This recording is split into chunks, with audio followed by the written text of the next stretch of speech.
Good afternoon, I'm Sean Yao and this is One News Now. The Environmental Management Bureau or EMB says the controversial white sand makeover of Manila Bay did not go through the Philippine Environmental Impact System or EIS system.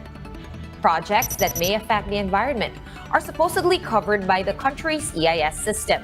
But because the so-called beach nourishment was classified as an enhancement project, EMB OIC Director William Cuñado said the Bureau issued a non-coverage certificate for it.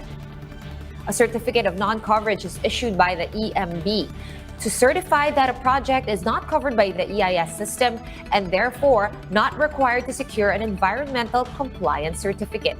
This is in line with DENR Undersecretary Benny Antiporda's earlier assertion that the white sand makeover is not covered by the EIS system.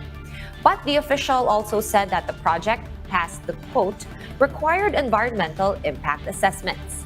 In light of this confirmation that the project was not issued an ECC or Environmental Compliance Certificate, progressive groups and individuals are urging the DENR to release to the public the studies and impact assessments that were supposedly done on the Manila Bay Enhancement Project. And the Chinese embassy says that Beijing is sincere in its commitment to implement the Declaration of Conduct of Parties and to advancing consultations on the Code of Conduct. This comes after Foreign Affairs Secretary Teddy Boy Locsin Jr. reiterated that the Philippines is committed to push for the COC in the South China Sea. In a Facebook statement, the Chinese embassy spokesperson says it is in the common interest of China and ASEAN countries to maintain peace in the South China Sea. The ambassador believes that good progress has been achieved through various bilateral talks with concerned countries.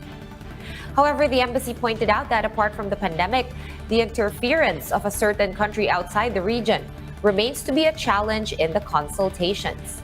China thanked the Philippines' commitment to push forward negotiations and believes that through the joint efforts of the nations, the COC will be finalized soon.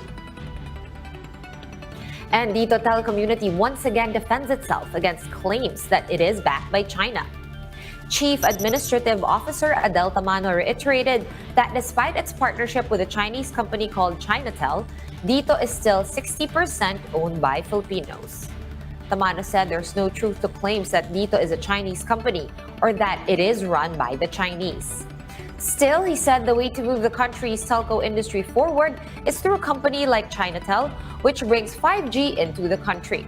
Tamano added that Filipinos should feel fortunate to have Chinatel as a third telco's partner in, quote, reinventing our local industry.